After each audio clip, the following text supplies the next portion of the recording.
ছিল জানিস? না। ওই গরুর গায়ের বিশাল দুধ হইতো, দিয়ে জায়গায় না আটিয়ে নদীতে আসিতো, নদীতে না আটিয়ে নদী উল্টে সমুদ্রতে চলে যেত, দিয়ে প্রচুর জায়গায় জায়গার লোক এসে ছেকে দুধ খাইতো।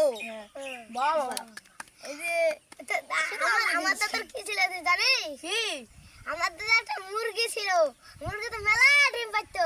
আমার দাদা একটা স্বপ্ন করেছিল আকাশ ছুঁয়ে ডিমের পাহাড় এনে।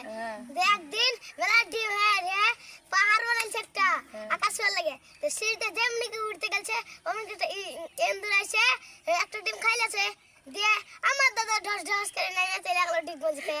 আমার দাদার আর স্বপ্ন মিটলো না। বাবা বাবা, জানিস আমার দাদা কি করেছিল? কি?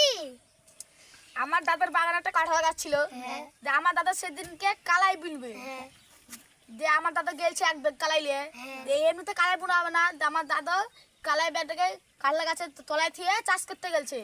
যে আমার আব্বার তখন কাঁঠাল খেতে মন গেছে, আমার আব্বা না পারলে তো কাঁঠাল খাওয়াবে না, আমার আব্বা গাছে উঠেছে, যে কাঁঠাল পাইছে, ঝুল ঢুকতে না পারে কাঁঠালটা কালাই বের পড়ে গেছে, দিয়ে ওখান থেকেই কালাই গাছটা বড় হয়ে আছে।